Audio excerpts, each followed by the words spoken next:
got 2 more minutes. Yeah. Okay, well, why don't we get going? I'm David, President of the Adelaide Hills Amateur Radio Society, and welcome here today. Firstly, we would like to acknowledge this land that we meet on today is the traditional lands of the Kaurna people, and that we respect their spiritual relationship with the country. We acknowledge the Kaurna people as the custodians of the Adelaide region, and that their cultural and heritage beliefs are still as important to the living Kaurna people today. Good afternoon. Mr Mayor Michael Picton,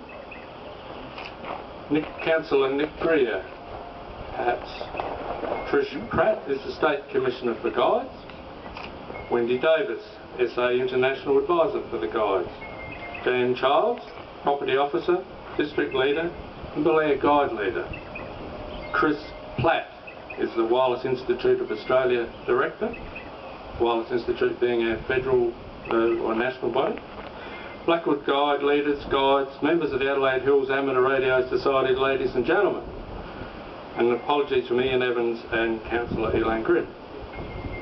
Welcome to the opening of the Adelaide Hills Amateur Radio Society Shack.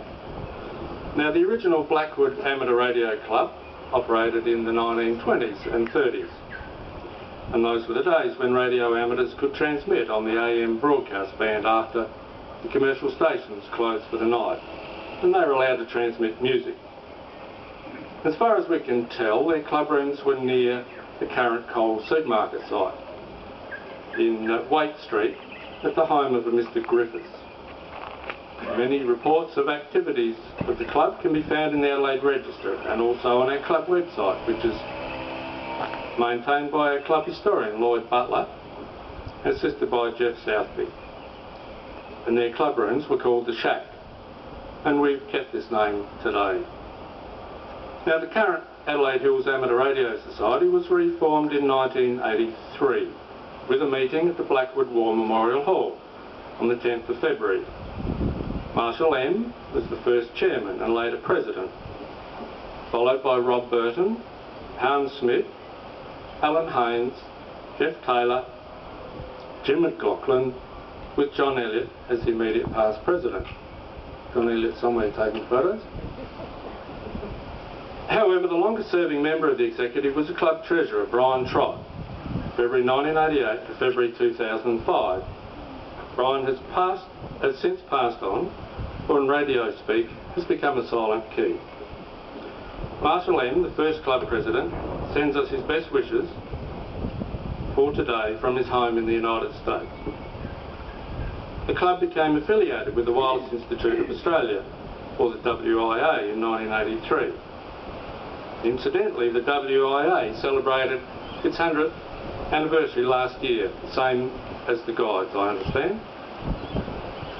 Amateur radio is widely regarded as the first social networking method.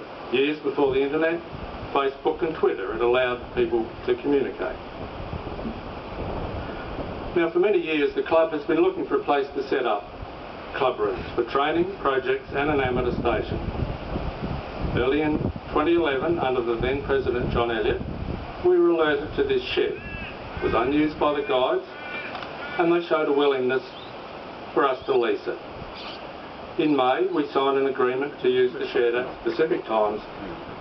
Our regular meetings will still be held elsewhere, currently at the Belair Community Centre, as we get from 60 to 80 of our 150 members attending. The club undertook renovations to make it comfortable for our use. Many club members have helped out over the last 4 months and have made the building what we see now.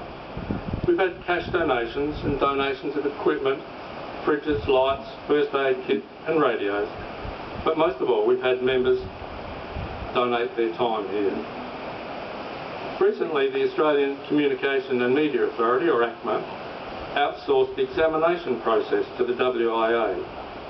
The Adelaide Hills Amateur Radio Society has several qualified assessors, and these people give freely of their time and talent to train and assess anyone wishing to gain an amateur operator's licence.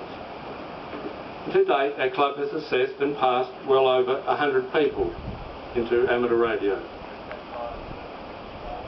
For some, it is a hobby. For many of us, it has led to a lifelong career in electronics and telecommunications. One of our club charters is to train young people and bring them to a career in electronics.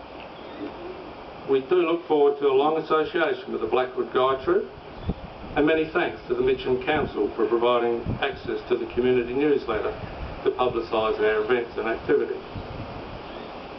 I'd like to call on the Mitcham Mayor, Michael Picton, to give us a few words. Thank you, Michael.